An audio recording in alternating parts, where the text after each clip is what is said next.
ഞെട്ടിക്കുന്ന ഒരു പ്രൊമോയാണ് പുറത്തു വന്നിരിക്കുന്നത്. മാനസിക സമ്മർദ്ദം താങ്ങാൻ കഴിയാതെ നമ്മുടെ സിബിൻ ബിഗ് ബോസ് വീട്ടിൽ നിന്ന് ക്വിറ്റ് ചെയ്യുകയാണ്. സത്യത്തിൽ എന്താ പറയേണ്ടതെന്ന് അറിയില്ല. ഇന്ന് ഞാൻ കുറച്ച് മുന്നേറ്റ വീഡിയോയിലും പറഞ്ഞു സിബിൻ തിരിച്ചു വന്നു. പക്ഷെ നമുക്കൊരു ഉറപ്പും പറയാൻ പറ്റില്ല, കാരണം സിബിൻ അത്ര ഹാപ്പി അല്ല. പ്ലീസ് പ്ലീസ് പ്ലീസ് എന്നൊക്കെ ക്യാമറയിൽ വന്നിരുന്ന് പറയുന്നുണ്ടേ. കുറച്ച് കഴിഞ്ഞപ്പോൾ ബിഗ് ബോസ് കൺഫെഷൻ റൂമിലേക്ക് വിളിപ്പിക്കുന്നു. അവിടെ വന്നിട്ട് കണ്ണ് കെട്ടിയിട്ട് പുറത്തേക്ക് കൊണ്ടുപോവാണ്. സോ എനിക്ക് തോന്നുന്നു ക്വിറ്റ് ചെയ്തിട്ടുണ്ടാകും. കാരണം അവിടെ എല്ലാവരും തലയെ കൈയും കൊടുത്തിരിക്കുന്നുണ്ട്. ബിഗ് ബോസ് എല്ലാവരെയും ലിവിങ് ഏരിയയിൽ വിളിച്ചിരുത്തിയിട്ട് പറയുമ്പോഴാകണം എല്ലാവരും മുടിയനും അൻസിബയൊക്കെ ഇങ്ങനെ തലയിൽ കൈയും കൊടുത്തിരിക്കുകയാണ്.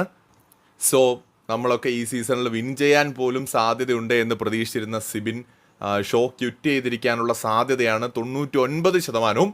1% എനിക്ക് അറിയാത്തതുകൊണ്ട് ഞാൻ പറയുന്നില്ല. പ്രൊമോ കാണുമ്പോൾ എനിക്ക് തോന്നുന്നു 99% പുള്ളി ക്വിറ്റ് ചെയ്യാനാണ് സാധ്യത. ഭയങ്കര നഷ്ടമൊന്നല്ലാതെ ഇപ്പം ഞാൻ തൽക്കാലം ഒന്നും